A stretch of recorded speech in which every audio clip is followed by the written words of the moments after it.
Hello student, ये हमारे BA 4 semester psychology की क्लास है, जिसमें आज की क्लास में हम लोग एंजाइटी का ही एक दूसरा टाइप पढ़ेंगे, OCD। OCD, ठीक, ये इसका शॉर्ट फॉर्म है टाइप का। OCD का फुल फॉर्म क्या है? Obsession compulsion disorder. O से ऑब्सेशन, C से कंपल्शन, D से डिसऑर्डर। इसको हिंदी में क्या बोलते हैं देख लेते हैं। हिंदी में कहते हैं मनोग्रस्तता, मनोग्रस्तता, बाध्यता, बाध्यता, विकार। इतनी बात समझ आई? मनोग्रस्तता, बाध्यता, विकार, यानी कि ऑब्सेशन कंपल्सन डिसऑर्डर, ये दो शब्दों से मिलकर बना है। दो शब्द कौन से? एक तो मनोग्रस्तता, दूसरा है बाध्यता।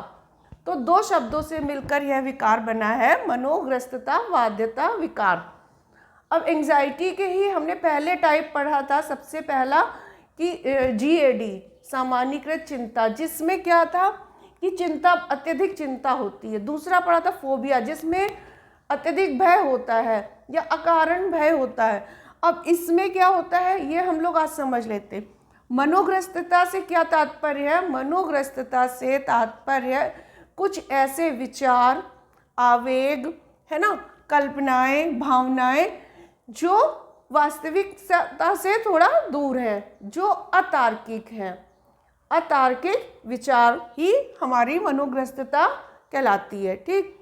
अब किसी व्यक्ति के अंदर अगर ये डिसऑर्डर है तो ऐसे विचार आते हैं उन्हीं की जो लॉजिकल नहीं है, अतार्किक है, उन्हें हम मनोग्रस्तता कहते हैं।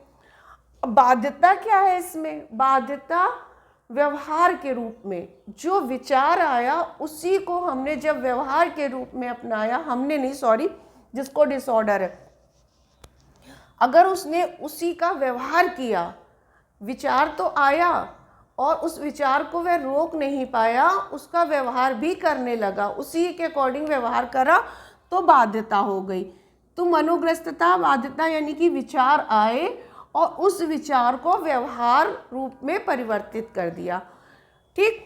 तो क्या हो गया? मनोग्रस्तता, बाध्यता, विकार। अब इसका एक एग्जाम्पल समझ लेते हैं, उससे और क्लियर समझ आ जाएगा।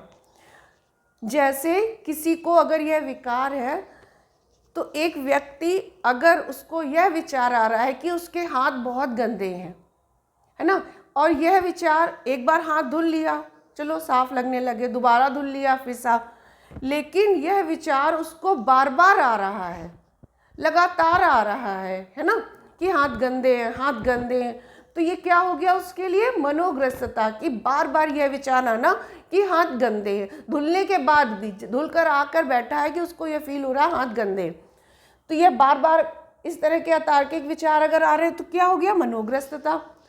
अब वही व्यक्ति अगर बार बार अपने हैंड वॉश करने भी जा रहा है, जैसे ही विचार आया हाथ गंदे हैं तो तुरंत वह हैंड वॉश कर लेता है, और ऐसी प्रक्रिया दिन में वह 100 बार करता है, 100 बार हैंड वॉश कर रहा है, तो क्या हो गया उसकी? अगर वह कार्य भी कर रहा है, व्यवहार रूप में अपना रहा है, तो क्या हो गया? बाध्यता। अब विचार आया हाथ गंदे, हैंड वॉश कर लिया, तो वो क्या हो गई? बाध्यता।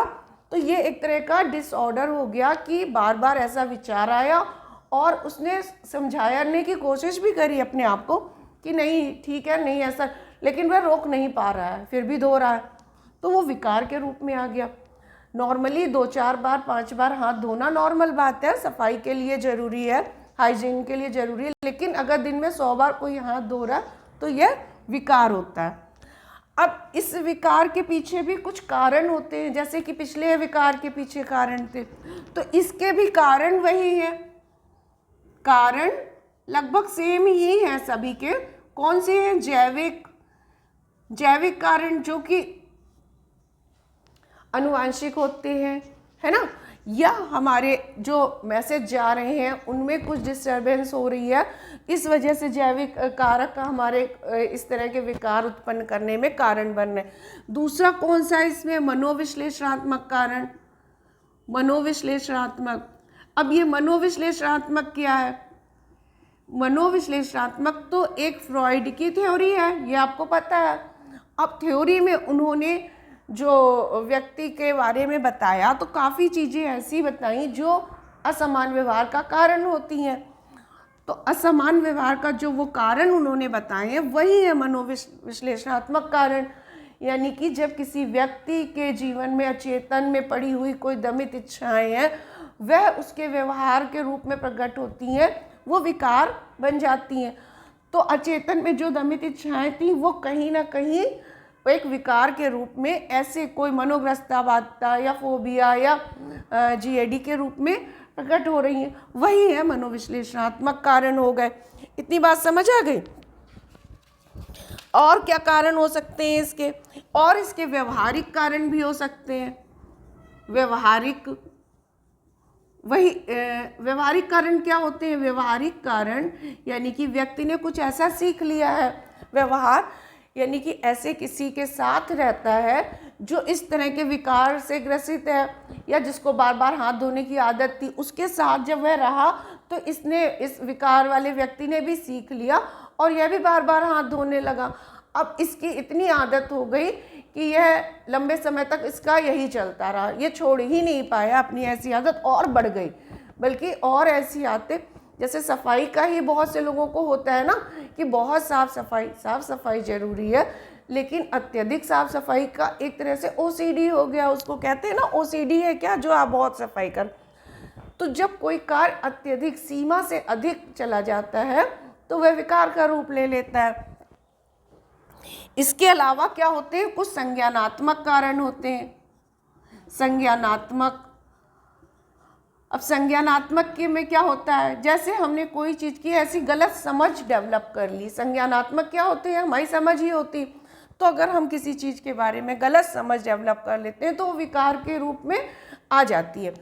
अब कैसे? जैसे कोरोना टाइम पे आपको बताया गया कि हैंड वॉश करने हैं, बाहर से आओ तो हैंड वॉश कर लो या कपड़े चेंज कर लो, लेकिन अब उस समय उसके मन में उसने ऐसी में वो कर ली कि हाथ धोने की उसको एक विकार के रूप में आ गया। उसने उसकी समझ ये कि अब हर पल उसको यही फील होने लगा कि हाथ गंदे हैं, हाथ गंदे। और वो साफ़ सफाई के प्रति इतना ज़्यादा ऑब्सेस्ड हो गया कि वह हर बाहर से कभी भी, अभी जब कोरोना चला गया तो भी वो आता है, कपड़े चेंज करता है या नहाने की आदत डाल ली, वो उसने एक विकार के रूप में परिवर्तित कर ली है। तो ऐसे भी कुछ केस आए हैं।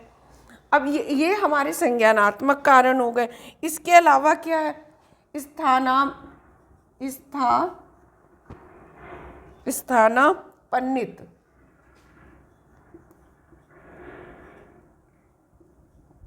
कारण। इसमें क्या होता है? अब जैसे कोई चीज़ अपनी किसी दूसरी चीज़ में ट्रांसफ़र कर देते हैं। अगर किसी को किसी चीज़ से दिक्कत हो रही है, अब अगर कोई किसी परीक्षा में सफल नहीं हो पाया तो उसकी एज भी निकल गई परीक्षा के, मतलब अब वह किसी एग्ज़ाम में नहीं बैठ सकता है, अब नौकरी भी उसके हाथ में कोई नहीं है, तब वह क्या कर रहा है? वह उसने अपना जो यह फ्रस्ट्रेशन है या निराशा है, इसको किसी दूसरी चीज़ में शिफ्ट कर दी। अब उसने घर की साफ़ सफाई में लगा दी।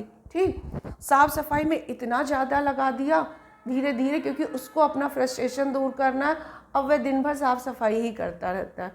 तो ये इस तरह से कुछ ऐसे कारण भी होते हैं जो ओसीडी विकार उत्पन्न कर देते हैं किसी भी व्यक्ति में।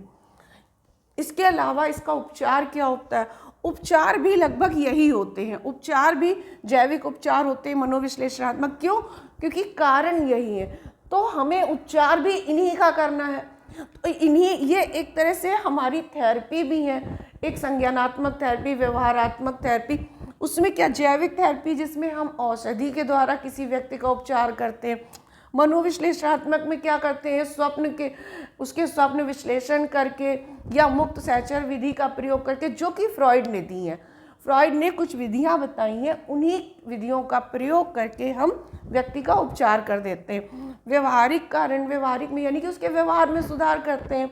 जो उसका व्यवहार है उसको सही रास्ता बताते हैं या व्यवहार में उसको पुरस्कार देते हैं, अच्छा व्यवहार करने, और बुरा करने पे दंड मिल रहा है। जब अच्छे में पुरस्कार मिलता है, जैसे उसने कार्य नहीं किया तो उसको पुरस्कार दिया, तो इस तरह से हम उसके व्यवहार को रोक पाते हैं। संज्ञानात्मक कारण में उसकी हम समझ को सुधारने की कोशिश करते हैं कि जो गलत समझ डेवलप हो गई है उसको धीरे धीरे परिवर्तित करके हम उसको संज्ञानात्मक थेरेपी दे देते हैं।